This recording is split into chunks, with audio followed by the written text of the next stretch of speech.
Hey guys, this is Preeti. Welcome back to my channel.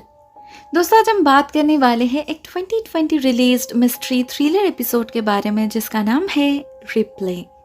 इस कहानी की शुरुआत होती है एक कैफे से, जहां एक नीना नाम के सिंगल मदर अपने बेटे डोरियन के साथ आई हुई थी। आज का दिन उनके लिए बहुत खास था क्योंकि आज डोरियन के कॉलेज का पहला दिन था। उसे अपने ड्रीम कॉलेज में एडमिशन मिल चुका था। तो ऐसे में नीना जा रही थी उसे ड्रॉप करने और इन लम्हों को अपने कैमकॉर्डर में कैद करने। हाँ, इस स्मार्टफोन एरा में भी वो अपना कैमकॉर्डर ही यूज करती है, जो असल में उसके पापा का था। उन्होंने ही उसे गिफ्ट किया था और इस कैमकॉर्डर में ही डोरियन के बचपन की यादें कैद है। कब उसने बोलना शुरू किया, कब चलना शुरू किया, उसके स्कूल का पहला दिन, तो आज क्यों नहीं। इनफैक्ट नीना तो इसमें अपने पोते पोतियों की यादें भी कलेक्ट करना चाहती थी, एक फैमिली ट्रेडिशन की तरह। डोरियन उनके इस आदत से भली भांति रूबरू था, इसलिए इस बार भी उस एंटीक कैमकॉर्डर को अपने माँ के बैग से निकलते देख वो बिल्कुल भी हैरान नहीं होता। नीना भी खुशी खुशी उसका इंटरव्यू लेने लगती है। मगर इसी बीच एक कांड होता है, एक छोटा सा हादसा, लेकिन उसका इफेक्ट बहुत ही बड़ा था। नीना के लाइफ को हमेशा हमेशा के लिए बदल देता है ये हादसा, वो भी बहुत एक वियर्ड वे में, जिसे ना भला कहा जा सकता है और ना ही बुरा। एक्चुअली होता ये है कि खाते समय डोरियन की टी शर्ट पे थोड़ा केचप गिर जाता है। नीना तब रिकॉर्ड कर रही थी, लेकिन डोरियन नहीं चाहता था ऐसे इंपॉर्टेंट डे पर ऐसी कोई सिली मेमोरी रह जाए, तो वो अपने माँ से कहता है रिवाइंड करने के लिए। नीना वो करती भी है और करते ही एक जोर का झटका लगता है उसे। वो कुछ समझ तो नहीं पाती, लेकिन कुछ सेकंड के लिए जैसे एक वैक्यूम क्रिएट हो जाता है उसके आसपास। उसे ऐसा फील होता है जैसे कोई फोर्स उसे पीछे खींच रहा है। और फिर जब सब कुछ नॉर्मल होता है, तब नीना के लिए कुछ भी नॉर्मल नहीं रहता, क्योंकि वो नोटिस करती है अब डोरियन का टी शर्ट बिल्कुल सही सलामत है, कोई केचप नहीं गिरा। इनफैक्ट केचप का बॉटल तो उसने अभी तक उठाया भी नहीं। नीना कुछ भी समझ नहीं पाती, ये आखिर हुआ क्या उसके साथ, सच में हुआ या सिर्फ कोई डेजावू था। वो डोरियन से पूछती भी है, लेकिन उसे तो और भी कुछ समझ नहीं आता। उधर वक्त हो चुका था, तो वो लोग कॉलेज के लिए निकल पड़ते हैं। डोरियन का मन था कॉलेज जाने से पहले अपने परिवार से मिलने का, मतलब अपने अंकल नील से। उसने जीपीएस में उनके घर का एड्रेस भी सेट कर रखा था, मगर नीना न जाने क्यों मना कर देती है। उसके बातों से हम समझ पाते हैं अपने परिवार से सारा नाता तोड़ चुकी है वो। इवन उनके नाम से ही उसका मूड ऑफ हो जाता है। तो डोरियन भी अपने माँ को चेयरअप करने लगता है। उस कैमकॉर्डर को ऑन करके उन्हें हंसाने की कोशिश करने लगता है वो, और इसी चक्कर में गलती से उसका स्पीड लिमिट क्रॉस हो जाता है। भले ही नीना बार बार उसे मना कर रही थी, लेकिन तब तक बहुत लेट हो चुकी थी। उन्हें पीछे से पुलिस कार की सायरन सुनाई देती है, तो वो लोग गाड़ी स्टार्ट कर लेते हैं। नीना डोरियन को बार बार वार्न करती है अपना मुंह बंद रखने के लिए, ताकि वो गलती से भी कुछ ना कह दे और ऑफिसर को गुस्सा ना दिला दे, क्योंकि उसे बहुत अच्छे से पता था अमेरिका में ब्लैक लोगों के साथ कैसा सलूक किया जाता है। अब ये तो डोरियन भी जानता था, तो वो चुप ही रहता है और ऑफिसर के सवालों का बहुत ही रिस्पेक्टफुली जवाब देता है। लेकिन वो ऑफिसर, वो तो जैसे उनके पीछे ही पड़ चुका था। अजीबोगरीब सवाल पूछने लगता है वो कि उनके गाड़ी में कोई वेपन तो नहीं, जबकि नीना ने पहले ही कहा था कि वो अपने बेटे को कॉलेज ड्रॉप करने जा रही है। तो ऐसे में वो कोई वेपन क्यों साथ रखेगी। उस ऑफिसर ने एक्चुअली डोरियन के हाथ में वो कैमकॉर्डर देख लिया था, जिसे वो वेपन समझने लगा था, और अभी उसे ऑन देखकर तो और बौखला जाता है वो, क्योंकि उसे लगने लगता है ये लोग उसे रिकॉर्ड कर रहे हैं। वो उनसे वो कैमकॉर्डर छीनने की कोशिश करता है, और इस चक्कर में नीना से फिर से एक बार रिवाइंड बटन प्रेस हो जाता है गलती से। एंड एज द रिजल्ट इस बार भी वही होता है जो पहले हुआ था। वो कुछ समय पीछे चली जाती है और पहुंच जाती है रास्ते के उस मोड़ पे जब डोरियन अंकल नील के घर जाने की बात कर रहा था। इस पॉइंट तक नीना थोड़ी बहुत समझ चुकी थी उसके साथ क्या हो रहा है और ये कैमकॉर्डर असल में क्या है, लेकिन फिर भी इस रियलाइजेशन को हजम करना काफी मुश्किल हो रहा था उसके लिए। टाइम ट्रैवल कोई आम बात तो नहीं ना। वो कुछ देर के लिए बिल्कुल ब्लैंक पड़ जाती है और बार बार डोरियन से उस ऑफिसर के बारे में पूछने लगती है। दूसरी तरफ टाइम में पीछे जाने के कारण डोरियन को उस ऑफिसर के बारे में कुछ भी याद नहीं होता, तो वो भी कुछ समझ नहीं पाता। उल्टा उसे लगने लगता है उसकी माँ की तबीयत खराब हो रही है, तो वो हड़बड़ी में गाड़ी रोक देता है। और ठीक तभी उनके पीछे से एक पुलिस कार आके रुकती है, जिसमें से निकलता है वही ऑफिसर। डोरियन उन्हें देखकर खुश हो जाता है क्योंकि उसे लगता है वो उनकी मदद करेगा। वो मदद मांगता भी है लेकिन वो ऑफिसर सुनता ही नहीं, उल्टा वो उन्हें उनकी गाड़ी रास्ते से हटाने के लिए कहता है क्योंकि उसका एक टायर थोड़ा सा रास्ते के ऊपर रह गया था। इससे डोरियन को बहुत गुस्सा आ जाता है। वो चिल्लाने लगता है इस ऑफिसर पर और वो ऑफिसर भी अपना टीजर गन निकाल लेता है। सब कुछ इतने जल्दी में हो रहा था कि नीना को इंटरप्ट करने का मौका ही नहीं मिलता। बट फॉर्चुनेटली अहम वक्त पर वो सिचुएशन को बिगड़ते देख रिवाइंड बटन प्रेस कर देती है, जिससे सब कुछ फिर से एक बार पीछे चला जाता है और क्रिएट होता है एक और नया टाइमलाइन। मगर इस बार नीना के लिए सब कुछ क्लियर हो चुका था। वो पहले की तरह घबराती नहीं बल्कि कॉशियसली हर एक स्टेप लेने लगती है। इस बार ही वो पहली दफा नोटिस करती है वो ऑफिसर भी उनके साथ उसी कैफे में ब्रेकफास्ट कर रहे हैं।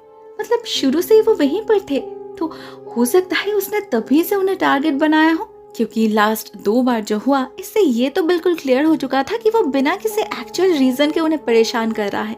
तो ये उसका रेसिस्ट माइंडसेट नहीं तो और क्या है। ये ऑफिसर जरूर उन लोगों में पड़ता है जो अभी भी ब्लैक लोगों को अपने पैर की जुत्ती समझता है और उन्हें बेवजह एंटी सोशल का तकमा दे देता है। नीना ने अपनी पूरी लाइफ बहुत झेला है ये सब कुछ, इसी के कारण उसका बचपन बर्बाद हो चुका था। पर और नहीं, वो डिसाइड कर लेती है कि कुछ भी हो जाए वो अपने बेटे पर इस सब का असर पड़ने नहीं देगी। स्पेशली अब जब उसके पास मौका है तब तो हरगिज नहीं। इस बार वो खुद ही ड्राइव करने की फैसला करती है और गाड़ी घुमाकर अपना रूट भी चेंज कर लेती है। लेकिन फिर भी उसका मन नहीं मान रहा था, तो वो ये डिसाइड करती है कि वो आज कॉलेज जाएगी ही नहीं, किसी मोटेल में रुक जाएगी। हो सकता है इससे खतरा टल जाए। लेकिन वो डोरियन से ये सब कुछ भी नहीं कहती, बहाना देती है कि उसका मन नहीं कर रहा, तो डोरियन भी मना नहीं करता। वो लोग हाईवे से दूर एक मोटेल में जाकर शेल्टर लेते हैं और नीना मन ही मन ये प्रे करने लगती है कि काश आज के दिन के साथ साथ उन पर से ये बला भी टल जाए। लेकिन ऐसा होता नहीं। वो लोग बस रिलैक्स कर ही रहे थे कि अचानक ही दरवाजे पे कोई दस्तक देता है और ये कोई और नहीं, ऑफिसर लेस्की ही था जो किसी नॉइस कंप्लेंट को अटेंड करने आए थे। लेकिन इस कमरे में तो किसी ने कोई शोर किया ही नहीं। नीना समझ जाती है ये सब इस ऑफिसर का चाल है, वो उन्हें हैरेस करना चाहता है। तो वो झट से अपना कैमकॉर्डर निकाल के रिकॉर्ड करना स्टार्ट कर देती है, लेकिन अपना आपा नहीं खोती। जब वो ऑफिसर उनसे उनके आईडी मांगता है तब भी नहीं, क्योंकि सिंपली वो बात को खींचना नहीं चाहती थी। मगर डोरियन को उस ऑफिसर का बर्ताव बहुत रूट लगता है और अनरीजनेबल भी। वो ऐसे कैसे उनकी आईडी मांग सकता है? क्या पुलिस है तो कुछ भी कर सकता है? ऑफिसर लेस्की ने भी शायद यही सोचा था, इसीलिए बातों बातों में अचानक ही वो डोरियन पर हमला कर देता है। उसे धक्का मारकर कॉर्नर करने की कोशिश करता है, ऊपर से अपनी गन भी निकाल लेता है वो। तो ये सब देखकर नीना कैसे खड़ी रह सकती थी? वो वही करती है जो उसका इंस्टिंक्ट कहता है। फिर से एक बार रिवाइंड बटन प्रेस कर देती है वो और पहुंच जाती है उस कैफे में सब कुछ शुरू होने से पहले। इस बार भी वो ऑफिसर वहीं पर बैठा था, मजे में अपना खाना खा रहा था। उधर नीना को तो समझ ही नहीं आता वो उससे पीछा कैसे छुड़ाए। तो वो एक प्लान बनाती है कि क्यों ना सिचुएशन बिगड़ने से पहले उस ऑफिसर से दोस्ती कर ली जाए। नीना वो कोशिश करती भी है, खुद से जाकर उनसे बात करती है, उन्हें एक पाई ऑफर करती है और बातों बातों में उन्हें ये भी समझा देती है कि उसके लिए डोरियन कितना इम्पोर्टेंट है। मगर इतना कुछ करके भी उस ऑफिसर का नीयत नहीं बदलता। नीना और डोरियन बस जब निकलने ही वाले होते हैं तो अचानक ही वो ऑफिसर आकर उन्हें रोक लेता है और उनके गाड़ी के पेपर्स देखने की जिद करता है, क्योंकि उसे यकीन ही नहीं हो रहा था कि नीना इस गाड़ी की ओनर है। अब इस पॉइंट पे नीना और खुद को कंट्रोल नहीं कर पाती। ये आदमी आखिर अपने आप को समझता क्या है? उसने खुद अपने मेहनत से पैसे कमाकर इस गाड़ी को खरीदा है, तो ये कौन होता है पूछने वाला? उधर डोरियन ने अपनी माँ का ऐसा रूप पहले कभी नहीं देखा था, तो वो बहुत टेंशन में पड़ जाता है और हड़बड़ी में भागता है गाड़ी से अपना फोन लाने, क्योंकि उसी में इस गाड़ी के रजिस्ट्रेशन के सारे फोटोकॉपीज थे। मगर उस ऑफिसर को लगता है वो कोई वेपन लाने गया है, तो उसके सामने आते ही बिना कुछ देखे या बिना कुछ सुने वो गोली चला देता है, जिससे वहीं पर डोरियन की मौत हो जाती है, नीना के आंखों के बिल्कुल सामने। बेचारी कुछ नहीं कर पाती, लेकिन एक उम्मीद तब भी उसके दिल में कहीं ना कहीं बची थी। इसीलिए मॉर्ग में अपने बेटे के लाश के सामने खड़े वो एक आखिरी कोशिश करती है। उस कैमकॉर्डर के रिवाइंड बटन प्रेस कर देती है वो। हालांकि इस बार के हादसे के वक्त उसने कुछ भी रिकॉर्ड नहीं किया था, इसीलिए उसे डर भी लग रहा था, पता नहीं वो जो चाह रही है वो पॉसिबल होगा भी या नहीं। बट फॉर्चुनेटली उसकी मन्नत पूरी हो जाती है। वो लौट जाती है स्टार्टिंग पॉइंट पे उस कैफे में जब वो और डोरियन बैठकर बातें कर रहे थे, और इस बार तो तब तक वो ऑफिसर भी वहां पहुंचे नहीं थे। अपने बेटे को जिंदा देख नीना जैसे खुशी से पागल ही हो जाती है, मगर उसे ये भी याद था कि उसे कुछ भी करके उस पागल ऑफिसर को अवॉइड करना है, तो उसके आने से पहले ही निकल जाने की डिसाइड करती है नीना। वो जाती भी है, लेकिन उसकी किस्मत तो देखो, बिल्कुल निकलते वक्त दरवाजे पे उनकी मुलाकात हो ही जाती है। बस इस बार ऑफिसर को कुछ कहने का मौका नहीं मिलता, उससे पहले ही नीना भाग निकलती है वहां से। मगर हाँ, उनके निकलते ही ऑफिसर को कुछ होता है। वो कुछ देर के लिए ठहर के कुछ सोचने लगता है। मे बी इतने सारे टाइमलाइंस क्रॉस करने की वजह से उसके अंदर भी कोई इंट्यूशन काम कर रहा था या समथिंग एल्स, हु नोस। उसके दिमाग में क्या चल रहा था वो तो सिर्फ उसे ही पता था। ऑन द अदर हैंड, उसे देखते ही नीना पैनिक करने लगी थी। एक्चुअली बहुत थक चुकी थी वो, इस मुकाम तक पहुंच चुकी थी कि उसका दिमाग ही काम करना बंद कर चुका था। हर पॉसिबल रास्ते को तो चूज कर चुकी थी वो, हर मोड़ पे टर्न कर चुकी थी, लेकिन वो राक्षस तो जैसे साई की तरह उनका पीछा कर रहा था। तो अब वो क्या करे, कैसे छुपे अपनी किस्मत से। फाइनली वो डोरियन से सब कुछ शेयर करने की डिसाइड करती है, ताकि दोनों मिलकर कोई आइडिया निकाल सके और इससे काम भी बनता है। डोरियन उन्हें एक एक्सीलेंट सजेशन देता है जो एक्चुअली बहुत ऑब्वियस भी था। वो कहता है अपने सारे रास्ते तो तैयार कर चुके हैं सिवाय एक रास्ते के, जो उसने घर से निकलने से पहले तैयार कर रखा था। उनके असली घर का रास्ता जो उन्हें अपने परिवार तक ले जाता है, उनके अपने लोगों के पास। अतीत से भागकर कोई फ्यूचर को जीत नहीं सकता, और इस वक्त बस उनका साथ ही उन्हें बचा सकता है। नीना इस बार और मना नहीं करती, क्योंकि अंदर ही अंदर उसके मन में भी यही चल रहा था। तो वो उसी वक्त गाड़ी घुमाती है और जा पहुंचती है अपने चाइल्डहुड होम में। कई सालों बाद उनके भाई नील उन्हें देखकर सरप्राइज तो होते हैं, लेकिन उनके मदद करने से इनकार नहीं करते। हाँ, वो नाराज थे अपने बहन से, मगर उनका बॉन्ड तब भी अटूट था। शायद इसीलिए नीना जब उन्हें इस टाइम लूप के बारे में बताती है, वो एक बार के लिए भी डाउट नहीं करते, क्योंकि उन्हें नीना पर यकीन था। इवन उनके बातों से तो हमें यह भी पता चलता है कि उनके पिताजी के पास ऐसे और भी कई सारे अजीबोगरीब चीज़ें थे जो उन्होंने इस देश में आते वक्त अपने मदरलैंड से लेकर आए थे। उन्हीं में से किसी की मदद से वो नीना पर नजर रख पाते थे।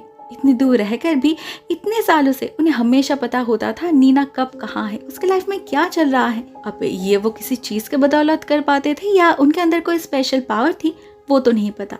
मगर वो हमेशा एक बात जरूर कहते थे कि परिवार सबसे इम्पोर्टेंट है, जो आज फिर से एक बार साबित हो ही गया।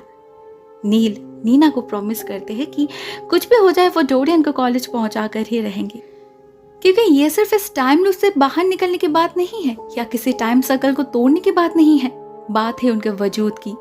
ये वाइट लोग और कितनी दफा उन्हें डोमिनेट करेंगे, कितनी बार उन्हें रोकेंगे लाइफ में आगे बढ़ने से। वो भी इस देश के रहने वाले हैं, तो हक भी तो उन्हें पूरा मिलना चाहिए ना।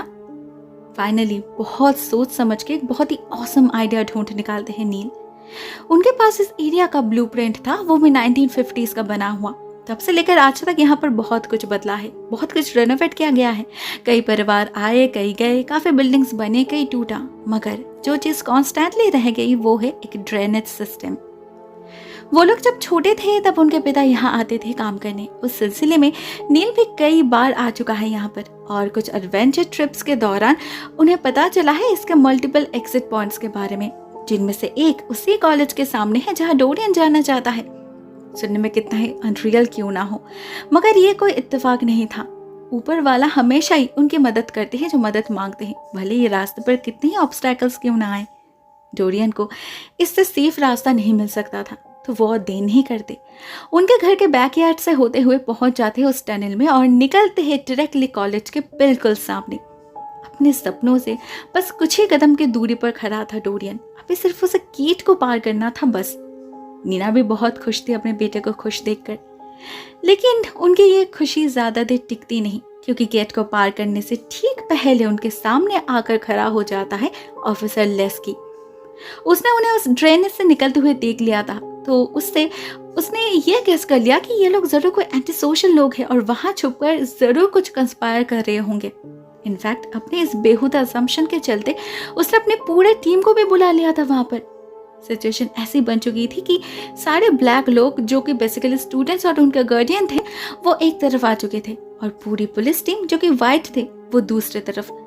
बिना किसी कारण के, सिर्फ एक बेबुनियाद शक की वजह से आज एक इतने प्रेस्टिजियस कॉलेज कैंपस में बंदूक उठा था। ये कोई छोटी बात नहीं थी।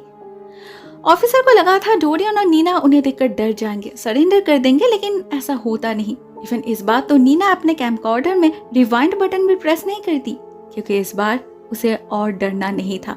वो अकेली जो नहीं थी, उसके साथ उसका पूरा परिवार था और कम्युनिटी भी।